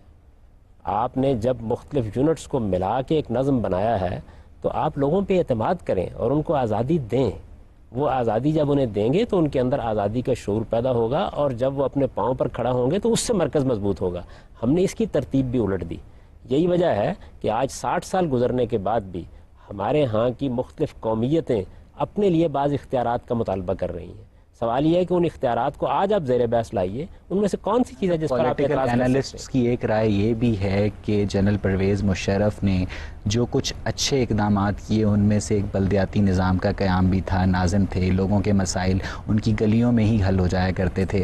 اب اس نظام کو حکومت ختم کر کے پھر ایک کمشنری نظام لا رہی ہے، بلکہ لا چکی ہے۔ تو غالب صاحب حکومت تو جو کیا کہتے ہیں عوام ہیں اور حکومت ہیں وہ تو ایک آنکھ مچولی کھیل رہے ہیں، کبھی ایک کو سبقت حاصل ہو جاتی ہے تو نیا نظام آ جاتا ہے، دوسرے کو سبقت حاصل ہو جاتی ہے تو پھر پرانا نظام آ جاتا ہے، یعنی کسی چیز میں بھی کنسسٹنسی نہیں ہے۔ نہیں ہوگا کچھ بھی اگر آپ بار بار کی مداخلت نہیں کریں گے تو، یعنی آپ کچھ دیر چلنے دیجیے، آپ دیکھیے لوگ احتساب کر کے استحکام پیدا کر دیں گے، ادارے خود اپنے وجود کو منوانا شروع کر دیں گے۔ جب آپ درمیان میں آ کے مداخلت کرتے ہیں اور پھر اس کے بعد پیوند کاری کرنے کی کوشش کرتے ہیں، جو شخص بھی بندوق کے زور پر آئے گا اور آ کر کچھ اصلاحات کرے گا اس کی اچھی اصلاحات بھی نہیں چلیں گی۔ آپ اس بلدیاتی نظام کی حمایت کرتے ہیں؟ دیکھیے بلدیاتی نظام ہونا چاہیے، اس میں کوئی شک نہیں، لیکن بلدیاتی نظام کس صورت میں ہونا چاہیے؟ بلدیاتی نظام صوبوں کے اختیار میں ہونا چاہیے یا اس کے لیے آپ ریاستی سطح کے اوپر مرکزی اقدامات کریں؟ یہ کیے ان لوگوں نے، اس کا نتیجہ یہی ہونا تھا. ہمارے ہاں کوئی کام بھی صحیح طریقے سے نہیں ہونے دیا جاتا. سوال یہ ہے کہ بلدیاتی نظام تو آج کی پیداوار نہیں، یہ تو انگریزوں نے یہاں قائم کر دیا تھا، انہوں نے اس کو متعارف کرا دیا تھا، مقامی حکومتوں کا نظام. یہ مقامی حکومتوں کا نظام کیسا ہونا چاہیے؟ اس کو صوبوں کے اختیار میں ہونا چاہیے، مرکز کے اختیار میں ہونا چاہیے. یہ چیزیں ہیں کہ جن کو آپ جب درم برم کرتے ہیں اور اس کے بعد فوجی مداخلت کے ذریعے سے آئین کو پامال کرتے ہیں تو پھر ایسا ہی صوبوں کو اختیارات دے کر انہیں مضبوط کر کے آپ امریکہ کی طرح فیڈریشن کو مضبوط کریں گے، کمزور نہیں کریں گے. میرا تو احساس یہ ہے کہ آپ جتنی آپ کے ہاں قومیتیں موجود ہوتی ہیں، انتظامی سطح پر موقع دیجئے ان کو کہ وہ اپنے شخصیت کا اظہار کر سکیں. آپ اپنے پڑوس میں دیکھیے، بھارت نے لسانی بنیاد پر بہت سے صوبے بنا دیے، بہت سی ریاستوں کو صوبوں کی صورت دے دی ہے، ان ریاستوں کو بھی تقسیم کر دیا ہے. اس سے کوئی قیامت نہیں آ گئی. ہمیں آخر اس میں کیا معنی ہے؟ اس کا فائدہ یہ ہوتا ہے کہ جتنا زیادہ چھوٹا یونٹ بنتا ہے اتنا زیادہ لوگوں کے مسائل حل ہوتے ہیں، ایک مقامی حکومت کا احساس پیدا ہوتا ہے. تو یہ چیز آپ کیوں نہیں ہونے دیتے؟ کیا وجہ ہے؟ کیا معنی ہے اس کے اندر؟ اور صوبائی خود مختاری دیجیے لوگوں کو، یعنی جو قومیتیں یہاں موجود ہیں ان کو اپنا اظہار کرنے دیجیے. بیوروکریسی، حکومت، فوج مل کر پاکستان کی پالیسیز بناتے ہیں. آپ کے خیال میں کیا ایسی چیز ہے جو انہیں اس بات پر مجبور کرتی ہے کہ وہ چھوٹے صوبوں کو ان کے حقوق نہ دیں اور ہر اختیار اپنے پاس رکھیں؟ میں تو خود حیرت زدہ جاتا ہوں جب گفتگو کی جاتی ہے تو معلوم ہوتا ہے کہ ہر آدمی اس بات کو مانتا ہے، لیکن اس کے بعد جس وقت عملی اقدامات کا موقع آتا ہے تو یہی صورت ہوتی ہے. اس کا بھی حل یہی ہے کہ پارلیمنٹ کو اپنا کام کرنے دیا جائے. ایک وقت ایسا آ جاتا ہے کہ جس وقت عوام کی تربیت آہستہ آہستہ ہوتی چلی جاتی ہے اور سیاسی قوتیں فیصلے کرنے کے لیے کوئی راستہ نہیں پاتی، یعنی ان کے پاس بھی پھر ایک ہی راستہ باقی رہ جاتا ہے کہ وہ صحیح سمت میں فیصلے کریں. ٹھیک ہے جی، آپ پوچھیے. میں یہ پوچھنا چاہتی ہوں کہ عوام میں شعور آنے کے باوجود بھی تبدیلی کیسے آ سکتی ہے؟ آپ ایک تبدیلی کا ذکر کرتے ہیں جو جوڈیشری کی بحالی تھی، اس میں بھی ایک قیادت موجود تھی اور وہ ایک ایسی قیادت تھی جس کو پولیٹکس کی ساری اپس اینڈ ڈاؤنس کا پتہ تھا، ان کو پتہ تھا وہ کس ایکسٹینٹ تک جا سکتے ہیں. ہمارے پاس کوئی اور اس طرح کی کوئی اگزامپل نہیں ہے تبدیلی کی. عوام آخر پہلا سٹیپ کہاں سے اٹھا سکتے ہیں؟ ایک اور ہمارے پاس اگزامپل وہ سرفراز نعیمی صاحب کی ہے، ان کو شہید کر دیا گیا. وہ ایک شخصیت تھے جنہوں نے آواز اٹھائی تھی، جنہوں نے ایک سٹیپ لینے کی کوشش کی تھی. آخر عوام کہاں سے پہلا سٹیپ لیں؟ انسان کو اللہ تعالیٰ نے یہ صلاحیت دی ہے کہ وہ اپنے قلم سے اظہار کرتا ہے، زبان سے اظہار کرتا ہے. آج آپ کے پاس بہت سے جدید ذرائع پیدا ہو گئے ہیں جن کا آج سے ایک صدی پہلے تصور بھی نہیں کیا جا سکتا تھا. وہ میسر ہیں آپ کو، آپ لوگوں کے بیڈ روم تک پہنچ سکتے ہیں. اس سے اگلا قدم کیا ہوتا ہے؟ اس سے اگلا قدم یہ ہوتا ہے کہ باشعور لوگوں میں تنظیم پیدا کی جائے. طالب علموں کی ایک قوت ہے، وہ اپنے تعلیمی اداروں کے اندر شعور پیدا کرنے کی مہمیں چلائیں، یعنی سیاسی مقاصد کے لیے کام کرنے کی بجائے اور سیاسی جماعتوں کا اعلیٰ کار بننے کی بجائے وہ اس مقصد کے لیے کام کریں. چھٹیوں میں نکلیں، اپنی قوم کو تعلیم دیں، بالغوں کو تعلیم دیں، ان کا شعور بلند کریں. ان چیزوں پر جن چیزوں کا آپ سمجھتی ہیں کہ آپ کی قوم کے اندر تبدیلی آنی چاہیے، دیہات میں جا کے ورکشاپس منعقد کریں اور اس طریقے سے اس کو ایک مشن بنا کے کام کریں. اسی طریقے سے دیکھیں کہ آپ کی موجودہ سوسائٹی کے اندر اعلیٰ درجے کے لوگ مذہب میں، اعلیٰ درجے کے لوگ دانش میں، اعلیٰ درجے کے لوگ فلسفے اور حکمت میں، اعلیٰ درجے کے لوگ تاریخ کے مطالعے میں کون لوگ ہیں. ان لوگوں کے ساتھ زیادہ سے زیادہ وقت گزاریں. آہستہ آہستہ آپ یہ دیکھیں گے کہ قیادت بھی پیدا ہونا شروع ہو جاتی ہے. ہم کبھی پہلا قدم نہیں اٹھاتے، ہم چاہتے ہیں آخری قدم اٹھا کر قدرت ہمارے لیے فیصلہ کرے.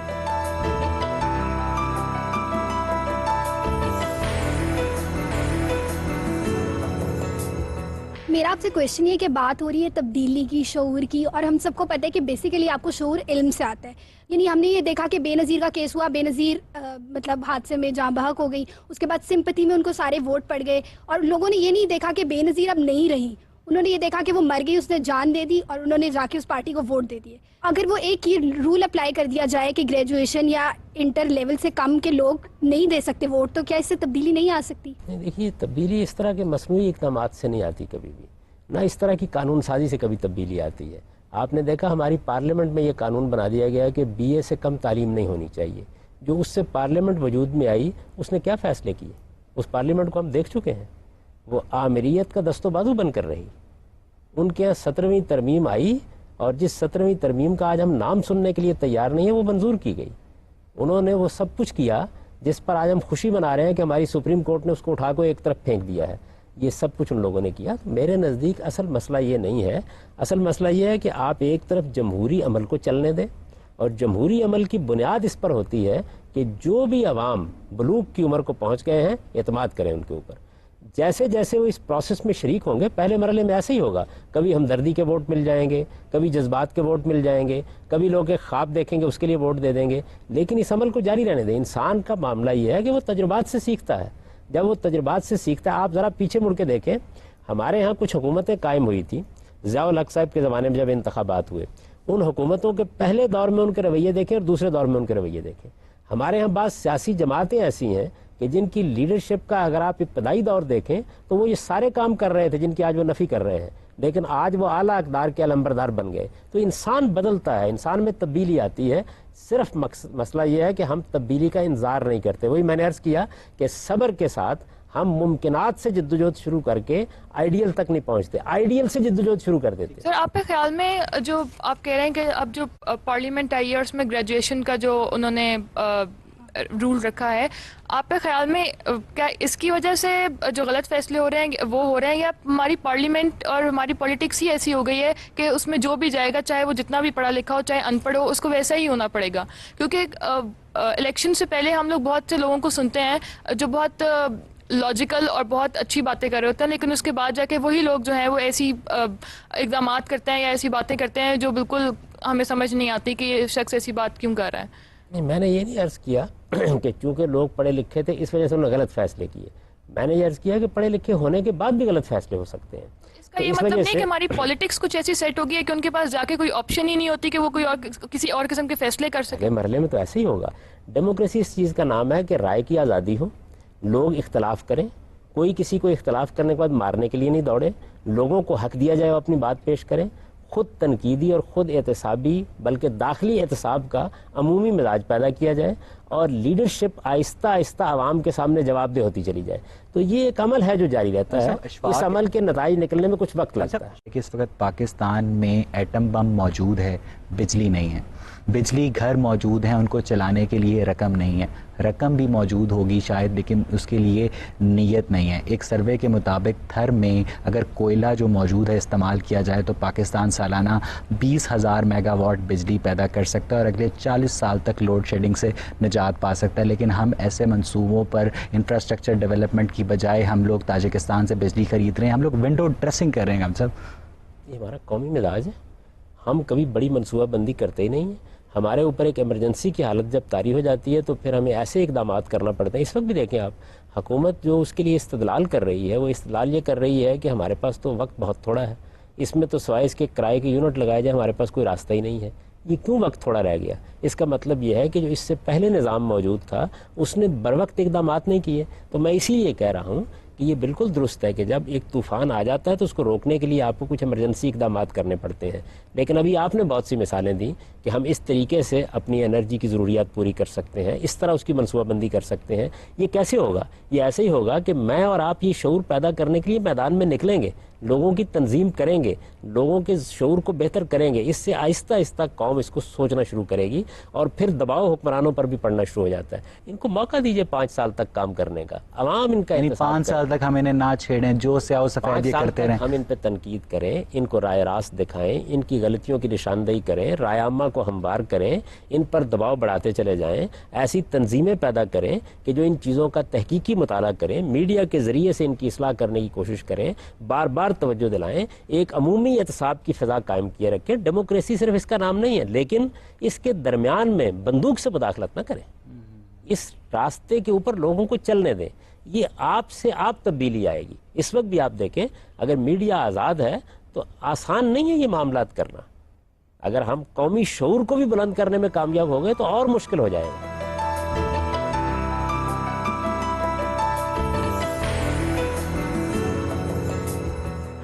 ابھی آپ نے کہا کہ حقیقت پسندانہ قوم میں رویہ آنا چاہیے، تو آپ مجھے یہ بتائیں کہ اس کے لیے سب سے اچھا پلیٹ فارم کا ہے؟ جب ہم اپنی کتابیں اٹھا کے دیکھتے ہیں تو تاریخ کو مسخ کر کے پیش کرتے ہیں، ہمارے سارے ہمسایہ ملک کے جو ہیں انٹرٹینمنٹ چینل ہیں، کوئی نیوز چینل ہمارے یہاں الاؤڈ نہیں ہے، ہماری اخباروں کے کالم نگار جو ہیں وہ بھرے پڑے ہیں، ایک جرنیل ایک جو ہیں بہت اعلیٰ فوجی افسر کے جن کے کرپشن کے کیسز چل رہے ہیں وہ کینیڈا بیٹھے ہیں، ہم انہیں بلانے پر مجبور ہیں، تو حقیقت پسندانہ کیسے بنانا ہے ہمیں؟ دیکھیے بات یہ ہے کہ یہ سب چیزیں بھی آہستہ آہستہ قدرت کا نظام ختم کرتا چلا جا رہا ہے۔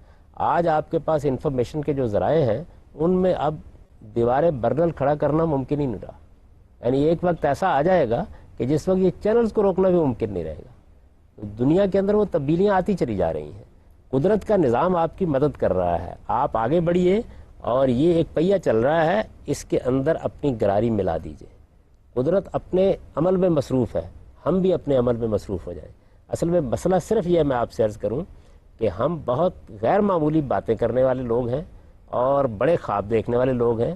خواب دیکھنے چاہیے, اچھے خواب نہ دیکھے جائیں تو اس کے بعد بھی آگے بڑھنے کا جذبہ اور حوصلہ پیدا نہیں ہوتا. لیکن عمل کی دنیا میں ہم ہمیشہ پسڈی ثابت ہوتے ہیں. ہمارا پہلا کام یہ ہونا چاہیے کہ ہم حقیقت پسندی کے ساتھ اپنی قوم کے اندر خود تنقیدی کا جذبہ پیدا کریں. اور جس وقت ہمارے نوجوان یہ کام کرنا شروع کر دیں گے تو آہستہ آہستہ آپ دیکھیں گی کہ پھر کسی کے لیے غلط تاریخ پڑھانا بھی ممکن نہیں رہے گا, اور اب ناممکن ہوتا چلا جا رہا ہے, یعنی آہستہ آہستہ ہوتا چلا جا رہا ہے. مجھے یاد ہے کہ ہمارے بچپن میں جو صورتحال تھی, جن چیزوں سے ہم ناواقف تھے, آج کا نوجوان ان چیزوں سے ناواقف نہیں ہے, وہ ان کو بہت حد تک جانتا ہے. وہ جا کر آپ کمپیوٹر پر بیٹھتا ہے اور معلوم ہوتا ہے کہ پوری دنیا ان کے سامنے کھل کر آ گئی ہے. یہ آسان نہیں رہا. مسئلہ صرف یہ ہے کہ جب آپ علم بغاوت بلند کریں تو اس کے لیے آپ کے خیال میں کیا پلیٹ فارم کیسے ہونا چاہیے؟ بغاوت بلند کرنے کی ضرورت نہیں ہوتی, سچائی کی شہادت دینے کی ضرورت ہوتی ہے. علم بغاوت بلند کر دینا ایک جذباتی تعبیر ہے, اس کی کوئی ضرورت نہیں. آپ سچائی کی شہادت دیں, امن کے ساتھ دیں, بتدریج نتائج نکلنے دیں اور اپنا کام کریں. تختہ دار حالیہ دنوں میں ایجاد نہیں ہوا, یہ سیدنا مسیح علیہ السلام کے زمانے میں بھی ایجاد ہو چکا تھا. لوگوں نے اپنی جانیں دی ہیں اور اصل میں یہی عمل ہے. سقراط کو زہر کا پیالہ پینا پڑا, لیکن ڈائلاگز آف پلیٹو کو دنیا کی کوئی طاقت ختم نہیں کر سکی. اس کے اثرات آج بھی دنیا کے اوپر موجود ہیں. علم اسی طریقے سے اپنی گواہی دیتا ہے. یہ گواہی دینے کا عمل ہے جو ہمیں جاری رکھنا ہے. یہ شمع ہم جلاتے چلے جائیں گے, کچھ دیر کے بعد آپ دیکھیں گے تاریکی چھٹنا شروع ہو جائے گی. علم بغاوت بلند کرنا, انقلابی نعرے لگانا اور لوگوں کے ہاں ایک مزاحمت کا جذبہ پیدا کرنا, میرے نزدیک اس سے کچھ حاصل نہیں ہوتا. حاصل ہوتا ہے تعمیری سرگرمیوں سے. تعمیری طریقے سے اپنا نصب العین طے کیجئے, لائے عمل طے کیجئے, اور اس کے بعد خاموش جد و جہد کا طریقہ اختیار کیجئے. میں تو یہ عرض کرتا ہوں کہ ہم بہت بولتے ہیں, بہت کم عمل کرتے ہیں. عمل کی جد و جہد جو ہے وہ آخر میں نتیجہ خیز ہو جاتی ہے. آج اس پروگرام میں آپ کو بہت سارے نوجوانوں نے ایسے مسائل بتائے جس کا آج پاکستانی قوم کو سامنا ہے. ایسے حالات میں آپ کو روشن مستقبل کی نوید کہاں اور کیسے نظر آتی ہے؟ نوجوانوں میں جو نوجوان سوال کرنے کی صلاحیت پیدا کر چکے ہیں, جن میں اس بات کا شعور پیدا ہو گیا ہے کہ وہ جو بات اپنے دل و دماغ میں محسوس کرتے ہیں اس کا اظہار کریں. اظہار کے مواقع قدرت نے پیدا کر دیے ہیں. میں تو اس میں روشنی دیکھتا ہوں, لیکن میرے نزدیک اصل چیز کیا ہے؟ اصل چیز یہ ہے کہ ہم اپنے نوجوانوں کی اس جدوجہد کے اندر نظم پیدا کرنے کی کوشش کریں, اور یہ کوشش کریں کہ یہ جدوجہد جذباتی نعروں کی نظر ہو کر نہ رہ جائے. یہ جدوجہد ایک ایسی جدوجہد بنے جس میں ایک ایک قدم حکمت کے ساتھ اور صبر کے ساتھ اختیار. نظم کیسے پیدا کیا جا سکتا ہے؟ دانشور پیدا کریں گے, ایسے لوگ پیدا کریں گے کہ جن کو اللہ تعالیٰ نے یہ حوصلہ دیا ہے کہ وہ قیادت کر سکیں. وہ پیدا ہو جائیں گے. آپ اس عمل کو جاری رہنے دیجئے, آپ دیکھیں گے کچھ دیر کے بعد لوگ یہ محسوس کریں گے کہ ایک سیاستی جدوجہد کا میدان نہیں ہے. جی آپ. سر, ہماری جو ساری ڈسکشن رہی ہے اس میں یہی کہا گیا کہ عوام کو جو ہے آواز بلند کرنی چاہیے, عوام میں شعور پیدا ہونا چاہیے. لیکن اس میں ہماری گورنمنٹ جو ساری کی ساری ڈیوٹی عوام پہ آ گئی. گورنمنٹ کیا کر رہی ہے؟ باقی بھی ممالک ہیں دنیا میں جن نے بغیر کہے, بغیر اسٹرائکس کیے, بغیر جلوس نکالے, گورنمنٹ خود جو ہے وہ عوام کی ضروریات کو سمجھتی ہے, ان کے حقوقوں کو جانتی ہے اور ان کو فراہم کرتی ہے. کیوں ہماری حکومت خود اس بات کو نہیں سمجھتی ہے کہ عوام کی کیا ضروریات ہیں؟ وہ معاشرے ایک لمبا سفر طے کر چکے ہیں اور اس کے بعد اس جگہ پہنچے ہیں. ہمارے سامنے دو راستے ہیں. ایک یہ کہ ہم سفر کرنے سے انکار کر دیں, تو پھر تو ہمیشہ کی بدقسمتی ہے جو ہم پر مسلط ہو جائے گی. ایک یہ کہ آج سے سفر کا آغاز کر دیں, آج سے روشنی پیدا کرنا شروع کر دیں. ایک بات. دوسری میری جو گزارش ہے وہ یہ ہے کہ سوسائٹی کو سمجھنے کی کوشش کریں وہ کیا ہے. میں جو بات کر رہا ہوں یہ نہیں کہ عوام سڑکوں پر آ کے توڑ پھوڑ شروع کر دیں, نہیں. عوام میں شعور بہتر کیا جائے, بہت پرامن, بہت مہذب اور بہت قاعدے سے. اور یہ ظہور کہاں ہوتا ہے؟ یہ انفرادی زندگی میں ہوتا ہے, یہ چھوٹے اداروں میں ہوتا ہے, یہ چھوٹی جمعیتوں میں ہوتا ہے, یہ NGOs میں ہوتا ہے, یہ طالب علموں کے اندر ہوتا ہے, یہ دانشوروں میں ہوتا ہے. پھر ایسے موقع بھی آ جاتے ہیں کہ جب لاکھوں کی تعداد میں لوگ سڑکوں پر مارچ کر رہے ہوتے ہیں, اور میں نے آپ سے عرض کیا کہ وہ اپنے شعور کا اظہار کر رہے ہوتے ہیں, اپنے ضمیر کی آواز بلند کر رہے ہوتے ہیں. کوئی نکسیر نہیں پھوٹتی, کوئی بتی نہیں ٹوٹتی. آج کی گفتگو کا آخری سوال, صاحب اب بات یہ ہے کہ پاکستان کی اس خطے میں جو جیو اسٹریٹجک پوزیشن ہے وہ بہت کم ملکوں کو اس دنیا کے نقشے پر حاصل ہے. پہلی بات، پاکستان کے پاس جو افرادی قوت ہے، پاکستان کے پاس جو قدرتی وسائل ہیں، ایک بہت وسیع و عریض ملک ہے. ان ساری چیزوں کو باہمی طور پر کس طرح انٹیگریٹ کر کر ہم ایک روشن مستقبل کی طرف دیکھ سکتے ہیں جب ہمیں دہشت گردی کے خلاف جنگ کا بھی سامنا ہے؟ اچھی اور بابصیرت قیادت پیدا کر کے. یہ قیادت میں نے آپ سے عرض کیا کہ سیاست میں خود بخود پیدا ہوتی ہے، اس کے لیے جد و جہد نہیں کرنے کی ضرورت ہوتی. اہل دانش کا اس کو پیدا ہونا چاہیے. کسی سوسائٹی کی دانش کرپٹ ہو جاتی ہے، بے بصیرت ہو جاتی ہے. دانش کیسے کرپٹ ہوتی ہے؟ دانش ہی کرپٹ ہوتی ہے، یعنی وہ لوگ کہ جن کو خدا نے پیدا کیا ہوتا ہے برتر ذہانت دے کر، جو صاحب مطالعہ ہوتے ہیں، چیزوں پر غور و خوض کرتے ہیں، جو رہنمائی کے لیے پیدا کیے جاتے ہیں. یعنی قدرت صلاحیتوں میں فرق پیدا کرتی ہے. وہ کچھ لوگوں کو اس لیے پیدا کرتی ہے وہ دست و بازو بنے، اور کچھ کو اس لیے پیدا کرتی ہے کہ وہ دماغ بنے. تو جن کو دماغ بننے کے لیے پیدا کیا جاتا ہے وہ اپنے اس شرف کو بعض اوقات پامال کر بیٹھتے ہیں. ہمارے ہاں اصل مسئلہ یہاں سے پیدا ہوا ہے. ہماری دانش کرپٹ ہے اور وہ سچ نہیں بولتی، سچائی کی شہادت نہیں دیتی، اس کے اندر تنقیدی شعور نہیں ہے. وہ کسی چیز کے بارے میں جب گفتگو کرتی ہے تو جذبات کی زبان استعمال کرتی ہے. پاکستان کی جو انٹیلیجنشیا ہے وہ اپنے انٹلیکٹ کو، اپنی دانش کو اپنے قومی مفاد کی بجائے اپنے ذاتی مفاد کے لیے استعمال کر رہی ہے. میں یہ حلال اطلاق نہیں کہتا، زیادہ تر یہی صورتحال ہے. میں آپ سے عرض کروں کہ اصل مسئلہ یہی ہے. یعنی ہماری جو اس وقت دانش ہے وہ زیادہ تر کرپشن کے نتیجے میں اس مقام پر پہنچی. اور کرپشن صرف یہی نہیں ہوتی کہ آپ نے پیسے لے لیے ہیں کسی سے. اصل میں جس وقت آپ اپنی ذہانت کے ساتھ دیانتدار نہیں ہوتے، اپنے علم کے ساتھ دیانتدار نہیں ہوتے، اپنے عقائد کے ساتھ دیانتدار نہیں ہوتے، اپنے نظریات کے ساتھ. اور اس کی وجہ کیا ہے؟ اس کی وجہ یہ ہے کہ قومی طور پر چونکہ ہم بے شعور قوم ہیں تو لوگ خوف میں مبتلا ہوتے ہیں کہ اگر انہوں نے سچی بات کہہ دی تو کسی کو امریکہ کا ایجنٹ کہا جائے گا، کسی کو روس کا ایجنٹ کہا جائے گا، کسی پر کوئی تہمت لگائی جائے گی. کوئی کسی بات کی بنیاد پر بات کرنے کے لیے تیار نہیں. محرکات تلاش کیے جاتے ہیں، نیت پر حملہ کیا جاتا ہے. میں تو یہ کہتا ہوں اس پوری قوم کو قرآن مجید کی سورہ حجرات صبح و شام پڑھنی چاہیے اور اپنے ہاں یہ ماحول پیدا کرنا چاہیے کہ سچ بول سکیں، سچی بات کہہ سکیں اور سچی بات کہنے کے بعد دنیا میں زندہ رہ سکیں. ساری سیاہ رات میں سے جس میں سے ہم گزر رہے ہیں، کیا آپ کو روشنی کی کرن، امید کی کرن نظر آتی ہے؟ یقیناً. یعنی میں تو کبھی نا امید نہیں ہوتا، اور میرے خیال میں نا امید کبھی ہونا بھی نہیں چاہیے، کیونکہ جب تک یہ دنیا قائم ہے اس کا مطلب یہ ہے کہ اس کا پروردگار اس سے نا امید نہیں ہے. جب بچے پیدا ہو رہے ہیں تو اس کے معنی یہ ہے کہ تخلیق کا عمل ابھی جاری ہے، اور جب قدرت نے یہ فیصلہ بھی نہیں کیا کہ سورہ سرافیل پھونک دیا جائے تو اس کے معنی یہ ہے کہ ابھی کچھ مہلت ہمارے پاس موجود ہے. اس مہلت سے فائدہ اٹھا کر ہمیں علم کی شمع روشن کرنی ہے، اعلیٰ اخلاق کی شمع روشن کرنی ہے اور سچائی اور صداقت کی شمع روشن. ٹھیک ہے، ہم سب یہاں پہ آج کی گفتگو کو اپنے ہر ناظر کے لیے اس پیغام پہ سمیٹتے ہیں کہ غم نہ کر، غم نہ کر کہ درد تھم جائے گا، دل ٹھہر جائے گا، زخم بھر جائے گا، دن نکل آئے گا، رات ڈھل جائے گی، رت بدل جائے گی. کیونکہ یہ غم جو اس رات نے دیا ہے یہی غم سحر کا یقین بنا ہے. یقین جو غم سے کریم تر ہے، سحر جو شب سے عظیم تر ہے، اور ہم سب کو اسی سحر کا انتظار ہے. اس کے ساتھ ہی اپنے میزبان اویس اقبال اور پروگرام غامدی کی پوری ٹیم کو اجازت دیجیے اور دیکھتے رہیے